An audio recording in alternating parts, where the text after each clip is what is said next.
Well, I'm back out at the cattle sheds again, hoping to cull the numbers of jackdaws and magpies that are coming in to steal the meal. You can see that there's already quite a few starlings in the shed, and although these are a pest around the farmyard and still legal quarry in Northern Ireland, I'm leaving them well alone, as their little chitter chatters hopefully give the jackdaws and magpies confidence to come down into the shed. And you can see that there's quite a few jackdaws about, but I have to be careful where and when I take the shots, as I don't want to hit any of the cattle in the shed. The birds seem to be dropping in and out of a vent in the roof. Sometimes they sit up in the bars like that, and sometimes they drop straight down into feed where you can't get a shot at them. I managed to zoom the camera into this one, but just before I managed to get the shot off, he drops down into feed with the rest of them. Frustrating, but sometimes that's how it goes. Boy, that was a sneeze, and the sound of it spooked one or two birds up onto the bars above. The first one I go to zoom in just flies off, but then I spot the second one to the right there, just behind the beam. I get the camera on him, then lift the rifle up and get ready for the shot.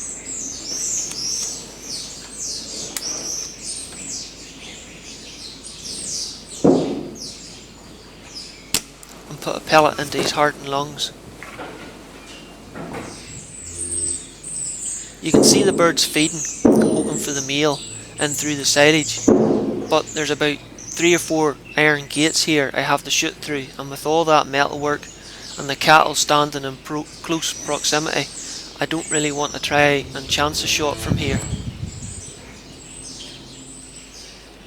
You can tell the difference between the juvenile starlings and the adults, as the juveniles have a much lighter coloured plumage compared to the almost black plumage of the adults in the background.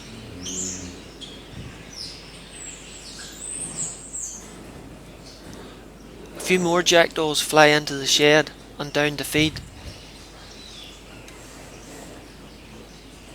They seem to be quite unsettled at the minute.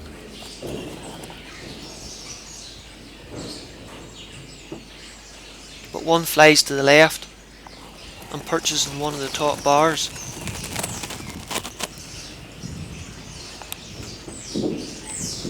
Get the camera zoomed in, the rifle up on aim.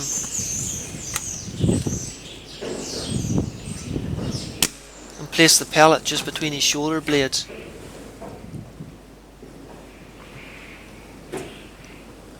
This seems to spook everything else in the shed this time, so I'll go forward to pick him up.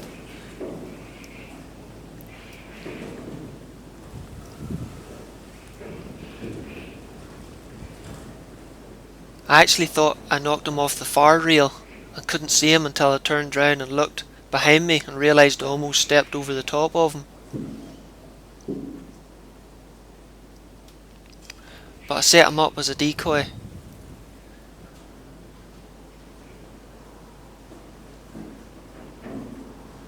I go to look for the first bird I shot, but he's slightly under a bullock lying in the corner, so I left him where he was.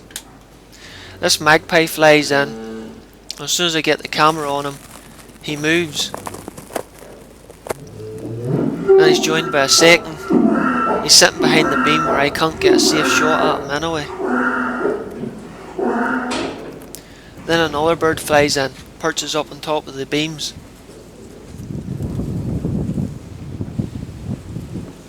But just flies off before I manage to get the shot off.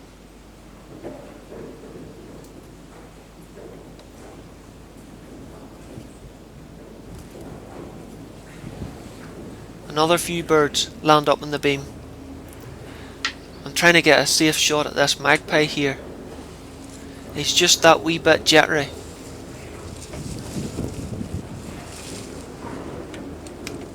And before I get the trigger squeezed off, he flies out.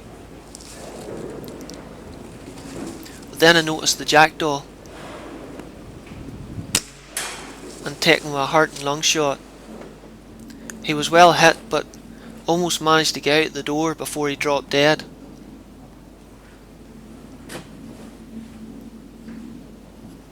So we'll go forward with a plastic crow decoy,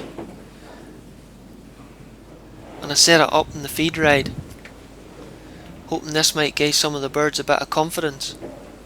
Then set up the two jackdaws with their head nosed into the silage to look as if they're feeding.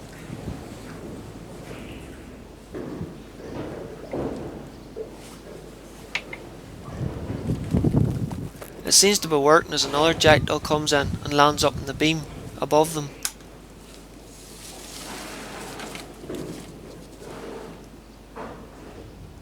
And I managed to take him much cleaner than the previous bird.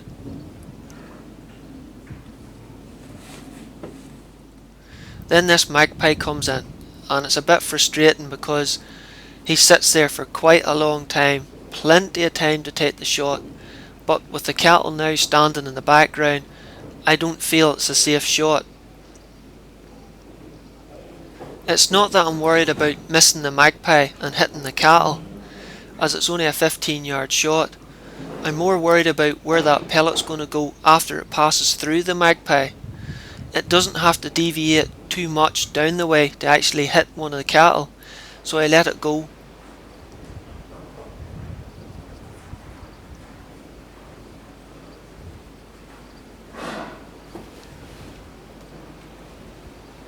Another jackdaw comes in through the skylight.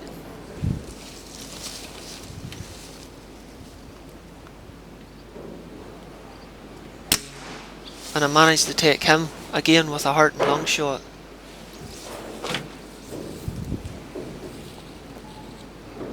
I zoom the camera out and spot a second bird to my right.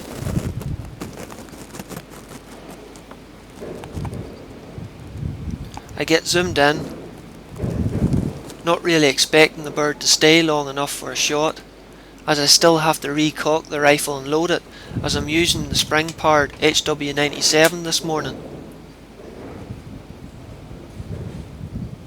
The camera's focusing on the beams in the foreground, unfortunately, but we still managed to see enough of the jackdaw.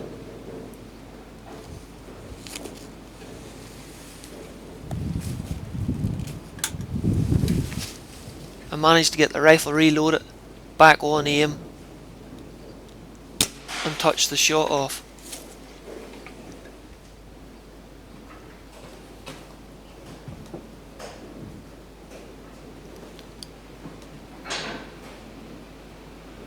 Again, I'll go out and pick up the birds I've just shot to rearrange them as decoys.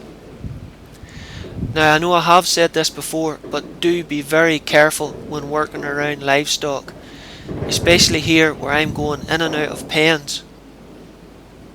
If the animals seem at all nervous, do not go anywhere near them, as you may cause damage to them with the panic, or they may cause damage to you.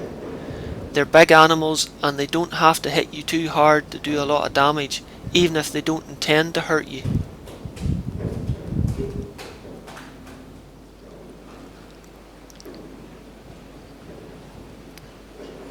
I get another magpie, drops in and lands in this top post. But he's not finished moving around, and drops to the lower post. But I managed to reposition the camera. This time the cattle are lying down in the pen, and I managed to take a nice clean safe shot.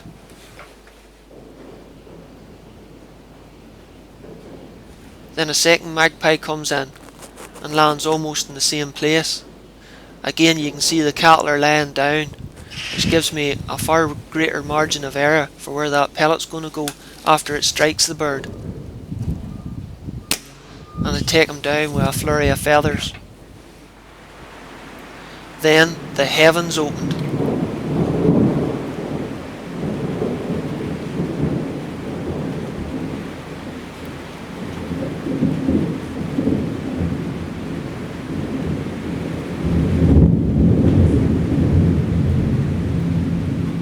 We've been having quite a few thunderstorms over in this part of Northern Ireland this last while. And even though I was in under a tin roof, the rain was coming down that hard, it was finding ways through the roof. dripping down onto the camouflage net, soaking it, and eventually getting onto the camera. So I decided to call it an evening.